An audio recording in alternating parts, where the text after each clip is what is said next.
All right, Google Forms Part 1. We're going to take a look at how to create and edit a form in this first part. And then we'll, in other parts and other video segments, we'll take a look at gathering the results, sending the form, and then kind of using some different tools to grade the form if you want to use it for educational grading purposes. So the first thing we want to do is go to Google Drive, which I'm in my Google Drive right now, and we're going to create a form. So the little red box here that says Create in the top left corner, when we click on it, we can see all the things that we can create in Google, and we want to choose form.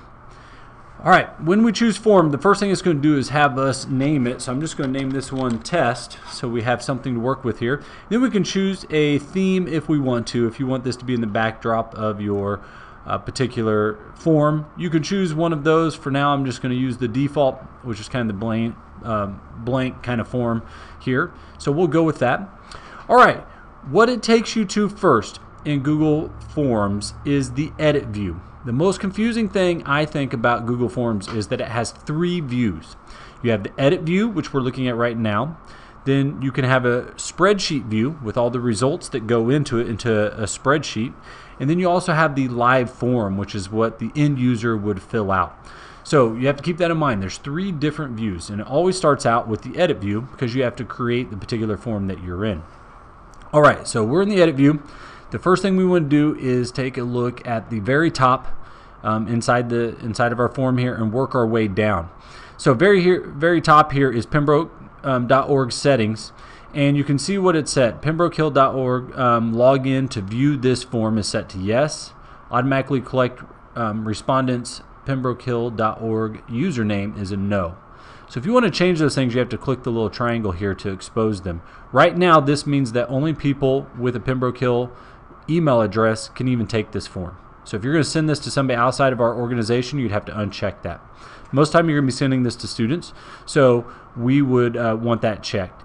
And then automatically collect their username. This is important, especially if you're going to want to email the results back to them using a process that we'll cover in a later video. So if you check this box, it automatically collects their username. You know who it is, and you can respond back to them very easily. So I recommend always doing this unless you're doing some sort of anonymous type of thing, then you'd want that unchecked. All right, so that's the settings. Now we want to get down into the editing of the actual form. Right now, here's my title, which I just made it simple. We can do some sort of description involved in here if we need some sort of directions. This would appear smaller underneath the title. Not important for me right now. And then there's one question in here already for you. And you can see here's where you put what they call the question title, which is actually just the question itself. So let's look at what question we might ask. What is the best day of the week? Something like that. All right, now, right now it's set to be a multiple choice. We can change that, and here are our choices. We can have text, which just gives them a little simple text box to type in. Paragraph gives them a bigger text box to type in. We have multiple choice, which means they can choose one correct answer. Check boxes allows them to choose multiple answers, okay, not just one. Choose from a list is same as multiple choice, but gives them a drop down versus a list that shows up on the screen. You have scale from like 1 to 10. You can have them rate something. And a grid is scaling multiple things at the same time. So not a lot of applications for that mostly, but it's there if you need it. So we want this one to be a multiple choice. And we can maybe do Monday, Tuesday, Wednesday. All right, something quick there. All right, you can see we can have lots of multiple choices here. I could keep going on. You notice I didn't keep clicking add other. I just, once I typed this in, I hit tab, and it allowed me to get a next box there. So I just hit tab right there. It gives me the next box.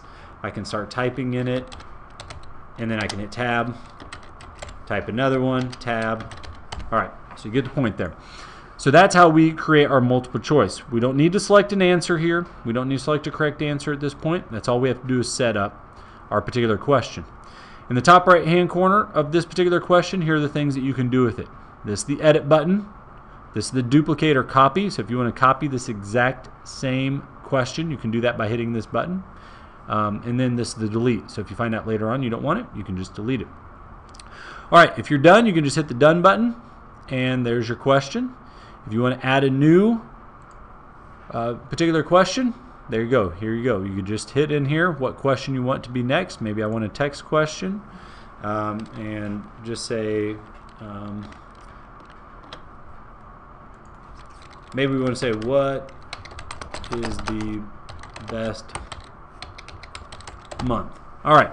So we can put something like that in there. Now it's a text answer, so they can just type in their responses. We can hit done and move on. We can put as many of these in here as we want. Okay. Keep moving down. All right. The confirmation page is what they would see once they submit their form. And so your responses have been recorded is what it says now. You can put another little personal message there if you want.